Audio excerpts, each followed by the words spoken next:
Welcome, everybody, to this edition of the PAC-Man podcast. I'm Ted Flint. It is good to be along with you as always. I'm going to try to keep this simple. I'm going to try to keep it to 3 topics, maybe 4. But we're going to talk about Bob Dole, the Cuomo brothers, and Alec Baldwin, if you can stand it.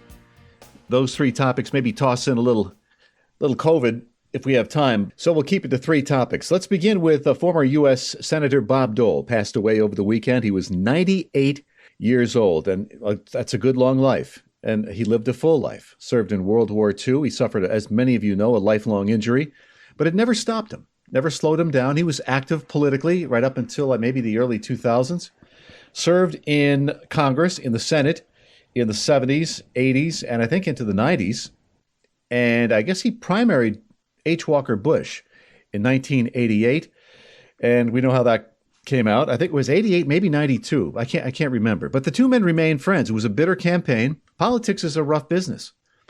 But they stayed close. And Bob Dole was just, he was a man. He was a man's man. And he served in Congress at a time when Democrats controlled both houses until 1994, when the Republicans, led by Newt Gingrich, made some headway. But he's an old-style politician, a backslapper, a deal maker, and I guess he was a capital R Republican. But he was a class act. I mean, he served at a time when these guys, everybody got along, they disagreed politically. And then Trump came along, and I think people of that era were, exposed by Donald Trump. Because Americans don't want, I don't think most Americans want these people to get along. We don't want to go along to get along. We were tired of the Republican Party, of Bob Dole and the Bushes and John McCain and Mitch McConnell. I guess you'd have to put in that category as well. John Boehner. We want some Republicans, some conservatives who fight, really get right down into the mud and fight for us. That's what Trump did. But, you got to give Dole his due. You have to judge every man by the time in which they serve. And he was a class act. Bob Dole dead at 98.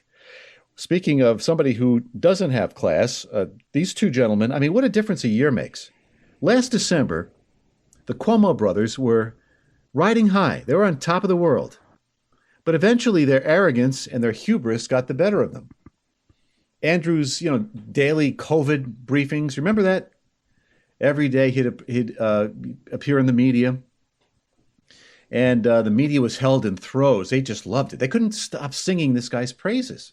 Oh, he showed such strength and such leadership. He was on top of the COVID situation. He was making the right decisions for New Yorkers. And then the nursing home scandal hit the news, and I forget how many, 12,000 people in nursing homes dead because of his policies. But, what a difference a year makes. Poll numbers were up. He was taking charge. And then the allegations of sexual misconduct. And now Andrew Cuomo is gone. And I think I heard last week or the week before that he's thinking of running for office again, for Attorney General, a post which he held before he became governor. I guess that's the new stepping stone, that position, Attorney General. There are like 7 or 8 people running for Attorney General, most of them Democrats. Another Democratic assemblyman announced his candidacy recently. I can't think of the guy's name. Just got in the assembly a couple of years ago. So anyway, yeah, can you imagine Andrew Cuomo trying to any other state that would not be possible? New York State, he could get elected. Who knows?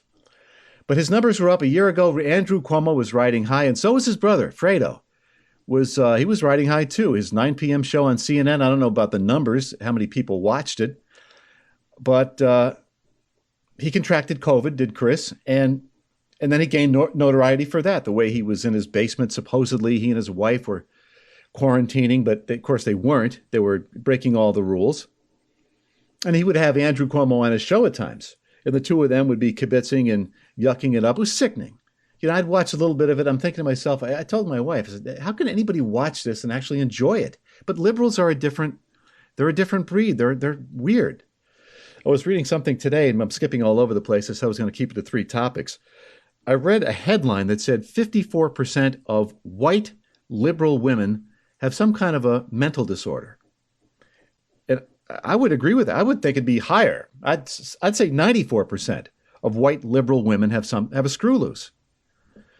somewhere. But anyway, Chris Cuomo has now been blown out of CNN for being knee deep into trying to cover up Andrew's sexcapades. But that's not the reason I don't think he was let go from CNN. I'm reading a piece here from the Western Journal by Jack Davis. I mean, he came to his brother's defense. He was trying to, counsel Andrew on how to deal with the sexual allegations. And CNN was informed by attorney Deborah Katz last Wednesday, that she was representing a woman who made an allegation of sexual misconduct against Chris Cuomo. Older brother like younger brother. I guess it's something that runs in the family. Although I never heard anything about their father having any such allegations made against him. But so Chris Cuomo has done the same thing his older brother is alleged to have done. So Katz, who represents this woman who made the allegation against the younger Cuomo, I guess the colleague was from another network and was not related to Chris Cuomo's efforts to save his brother's political career. But according to the attorney, Katz, she said her client came forward because she was disgusted by Chris Cuomo's on-air statements in response to the allegations made against his brother. These people are so phony. You know what I mean? It's like nobody's perfect. They're not the first people to do this. I mean, and we're going to hear more about it. They won't be the last. But there's something about when you're prideful. I mean, of the 7 deadly sins, pride is the worst, I think. Now, I'm not a theologian, but I think of all the deadly sins, the sin of pride is the worst because that enables all the others. And these people, the Cuomos, if they're nothing else, they're prideful. And they are arrogant. They just ooze with arrogance. They just think they are the smartest, best, just beyond reproach. Now, the both of them are out of work. And I don't wish any ill luck on anybody. Because and especially in the broadcast business, you meet some of the same people on the way up as you meet on the way down. But these Cuomos both of them, they're phony as the day is long. And you can see it in them. I could. So Chris Cuomo is out the door at CNN. And I say good riddance. The one headline from the Daily, I think it was the Daily Wire this week, Fredo finally gets whacked. I love it. I saw this interview, a 3-part interview with Alec Baldwin, who's accused of accidentally shooting a producer on the set of a new movie he's shooting, or was shooting. Shooting maybe is the wrong word, called Rust. And I caught the 3-part interview that Baldwin did with George Stephanopoulos, and I think he was sincere in his anguish. I mean, he broke down a couple of times, and clearly he's busted by this. And he went on to say that he became close friends with this woman that he shot. He didn't know. He just didn't know how a live round got into the chamber. And at one point during the interview, he said he didn't pull the trigger. I'm thinking, well, who did? He was holding the gun. The gun discharged. It was supposed to be a cold gun. In other words, it wasn't supposed to be loaded. This is what he said, he pulled back the hammer and the gun discharged. Now, the person in charge of making sure those guns for movie scenes are safe, I guess they call them armorers. And the armorer had checked the gun and I guess ruled it was safe. But then George Clooney was quoted. Stephanopoulos brought up George Clooney's name during the interview and said that George Clooney, he didn't name Baldwin by name, but he said, when you're handed a gun, you're supposed to know whether that gun is loaded, and you need to know how to handle it. And presumably Baldwin did. He said, I've done, dozens, hundreds of these types of scenes with firearms, never had an incident until now. So I just looked at the interview, and Alec Baldwin, you can say what you want about him.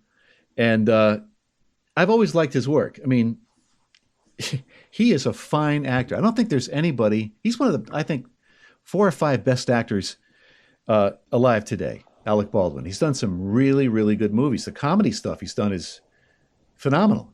He was in with Ben Stiller, Along Came Polly. Hilarious. He was in Casino with Don Rickles back in the 90s. He's an excellent actor. And, he broke down a couple of times. And my wife said the second time he broke down, maybe it looked as though it was a little affected, maybe that he was acting a little bit. Now, actors, he could, I'm sure, cry at the drop of a hat. But he seemed to me to be sincere. I mean, he was busted by this, talking about how this woman now is, her children have no mother, and he felt responsible. There's an investigation, obviously. And that's the obvious question is, how does a live round get into a prop gun, which essentially is what it was?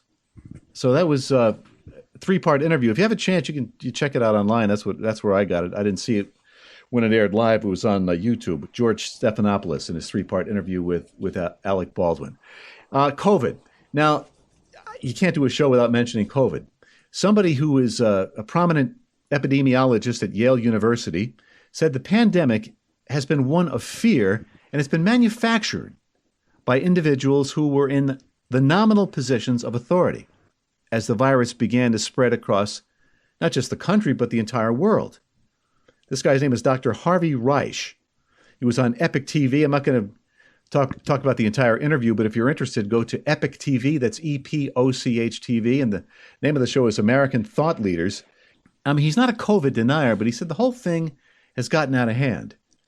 And a lot of the fear is being manufactured by these people who are on a power trip, basically. Let's see, other issues regarding COVID by Jack Phillips. This is in, I think, the Epic Times as well. At least 10 cases of COVID-19 have been reported on a Norwegian cruise line ship disembarking in New Orleans. All these people were vaccinated. All the crew members and the passengers taking part in the cruise have been fully vaccinated. That's according to the Louisiana Department of Health. The agency did not reveal the conditions of those who were infected with the virus, the Chinese Communist Party virus, or the Wuhan flu. I was reading my wife sent me a text on Instagram. She said this doctor, he's triply vaxxed. This doctor contracted Omicron and then passes it on to another person. I don't know what triple vax means. Maybe he got the 2 vaccines and the booster. He gets the Omicron, then passes it on. It's the doctor. So this business about being, you have to be vaccinated to guard yourself against this. It's the vaccinated people who are passing on this virus in greater numbers. But I guess on this cruise ship, the identified cases on board were asymptomatic, but they were tested and they were fully vaccinated.